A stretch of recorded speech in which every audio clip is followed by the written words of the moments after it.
J'avais dit, vous êtes des dieux, vous êtes tous des enfants du Très-Haut. Cependant, vous mourrez comme des hommes, vous tomberez comme un prince quelconque. Un passage de la Bible tiré du livre des Psaumes. La Bible dit que nous sommes des dieux, nous avons la divinité en nous, nous sommes faits à l'image de Dieu, nous avons sa nature, nous disposons de ses capacités. Alors pourquoi nous souffrons autant? Pourquoi beaucoup n'arrivent pas à réaliser ne serait-ce que leurs rêves? Tout simplement parce qu'ils ne connaissent pas leur identité. Ils ne savent pas exploiter le don que Dieu a mis en eux depuis le commencement.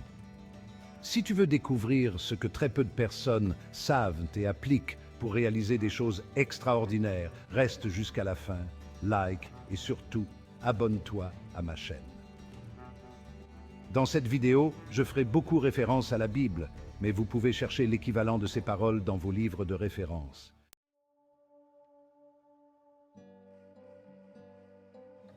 La Bible nous dit dans le livre de Genèse que nous sommes créés à l'image de Dieu. Elle nous dit même que nous sommes des dieux, pas pour nous mettre à la place de Dieu le Tout-Puissant, mais pour nous faire comprendre que nous possédons un pouvoir créateur inné.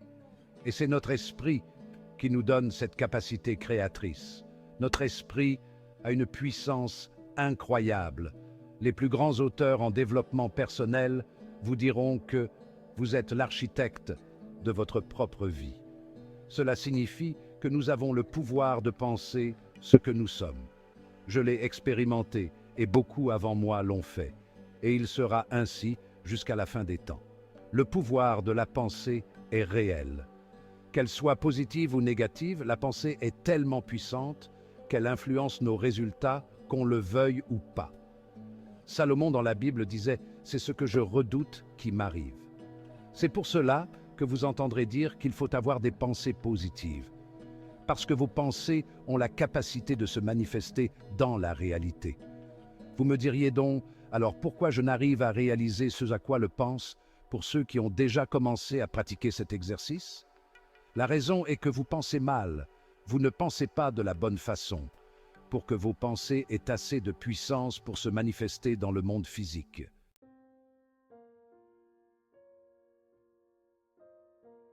Pour que ça marche, je ne vous dirai jamais assez, il faut d'abord savoir clairement ce que vous voulez. La majorité des gens ne savent pas clairement ce qu'ils veulent, ils ont des rêves flous. Quand Dieu devait créer le monde, il savait exactement ce qu'il voulait faire. Il avait déjà tout imaginé dans sa tête. Si je te pose la question maintenant, que veux-tu? Pourras-tu donner une réponse claire et spécifique? Si oui, alors écris-le quelque part et pense-y tous les jours. Soyez attentifs à vos pensées et assurez-vous qu'elles sont alignées avec ce que vous désirez vraiment.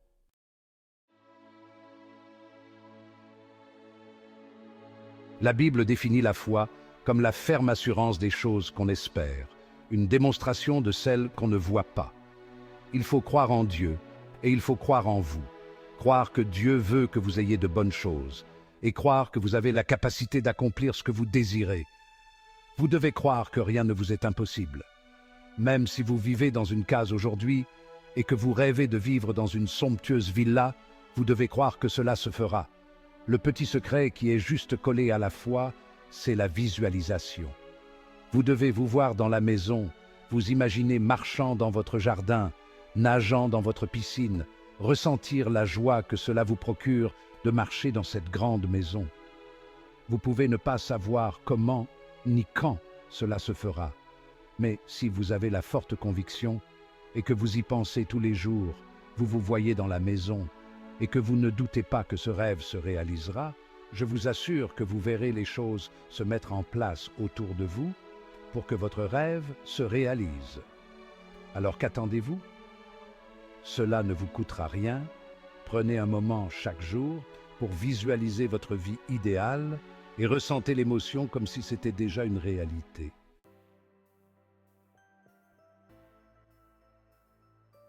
Chapitre 4. Le pouvoir des paroles. Un aspect très important à ne pas négliger est le pouvoir de la parole. Il est bien de penser, visualiser, avoir la foi, mais pour accélérer la manifestation, il faut aussi confesser de sa bouche.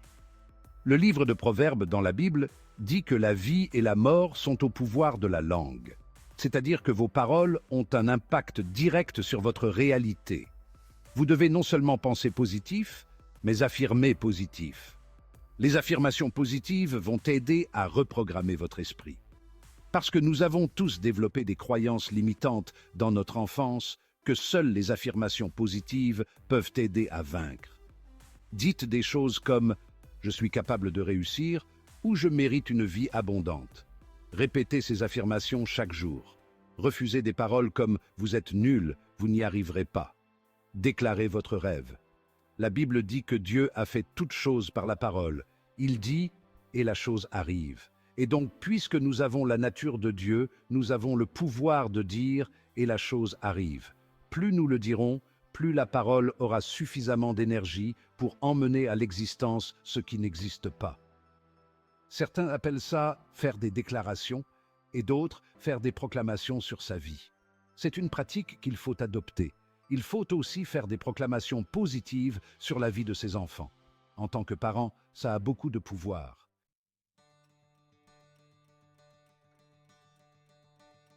Chapitre 5. L'importance de l'action.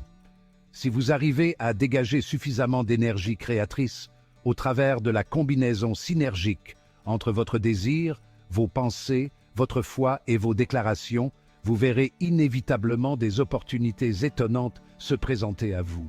Et là, vous devez passer à l'action.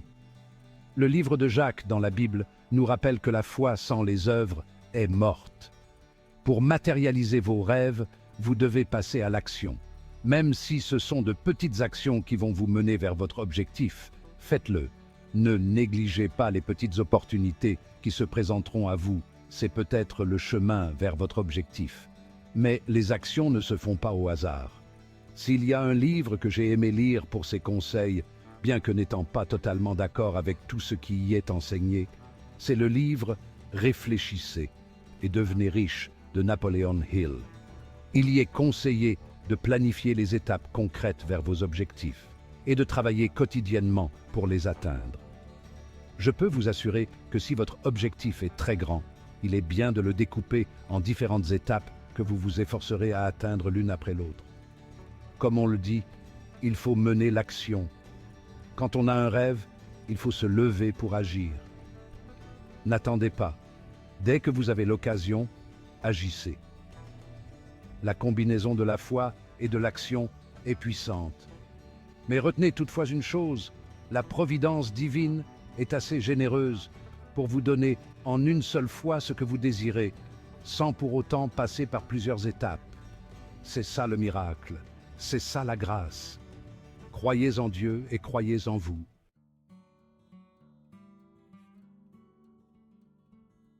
Chapitre 6. La gratitude. La gratitude est un principe clé enseigné par la Bible. 1 Thessaloniciens 5,18 dit « Rendez grâce en toutes choses ». La gratitude ouvre les portes de l'abondance. Prenez l'habitude de noter chaque jour ce pourquoi vous êtes reconnaissant. Mais attention, pas la reconnaissance à l'univers ou autre créature comme enseigné dans le New Age. Mais soyez reconnaissant à Dieu, le seul et unique créateur de toutes choses. Soyez reconnaissant même pour les petites choses.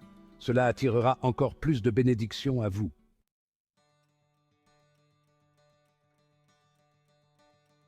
Conclusion. Vous avez maintenant des outils puissants pour créer la vie de vos rêves. Croyez en votre potentiel. Utilisez la foi, la visualisation, les affirmations positives et passez à l'action. N'oubliez pas d'être reconnaissant pour ce que vous avez déjà. Réécoutez cette vidéo plusieurs fois pour mieux cerner tout ce qui y est dit. Partagez-la à vos proches. Si ce contenu vous a apporté quelque chose, abonnez-vous à ma chaîne pour plus de conseils. Merci de votre soutien et à bientôt pour de nouvelles vidéos inspirantes.